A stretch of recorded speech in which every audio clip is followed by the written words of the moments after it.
अस्सलाम वालेकुम भाई यूट्यूब फैमिली, कैसे हैं आप सब? ठीक ठाक हैं। आज मैं बनाने लगी थी मछली और बहुत ही मज़ेदार।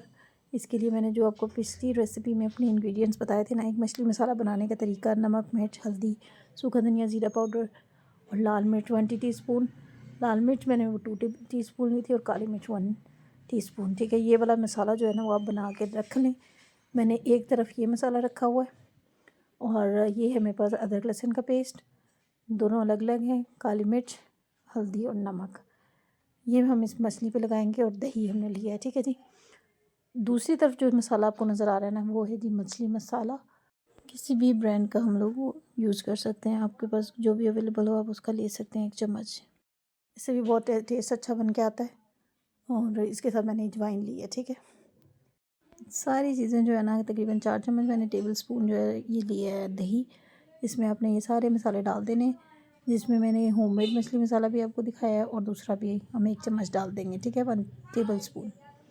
क्योंकि मेरे पास मछली इस दफ़ा ज़्यादा थी, वो मैंने जो आपको पीछे शो की है ना मसाला, एक मसाला मैंने वो बना के रखा हुआ है। ये मैं लॉन्ग टर्म बना लेती हूँ।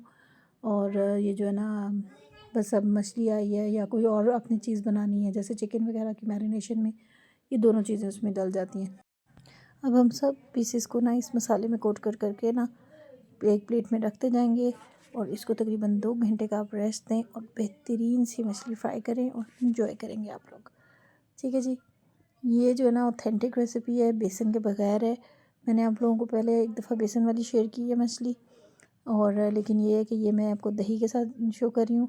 जो हम लोग बाहर से मछली लेके आते हैं ना, तो वो उन्होंने अच्छा खासा इसको मसाला वगैरह लगाया होता है, जैसे नमक लगाया हुआ होता है, आई मीन टू से नमक लगा होता है, तो उसको जो है ना लगा रहने देते हैं ताकि अच्छा सा रच जाए।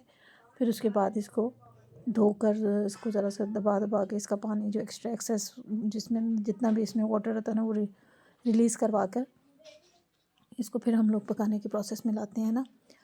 तो ये है कि नमक हम लोग बिल्कुल थोड़ा सा डाल रहे हैं। ये हमने इसको मैरिनेट कर लिया है। अब मैं इनको फ्राई कर लूँगी और इसको हमने तकरीबन 3-3 मिनट दोनों साइड्स पे देनी है और ये हमारी बेहतरीन सी जो है फ़िश जो है ना वो रेडी हो जाएगी। और बहुत ही मज़े की बनी थी। आप लोगों को रेसिपी पसंद आए तो प्लीज़ चैनल को सब्सक्राइब कर दीजिएगा, वीडियो को लाइक कर दीजिएगा और अपनों से ज़रूर इस रेसिपी को शेयर कीजिएगा ताकि वो भी अच्छा अच्छा खाना बना सकें। Thank you for watching. अपना और अपनों का बहुत सा ख्याल रखें। अल्लाह हाफ़िज़।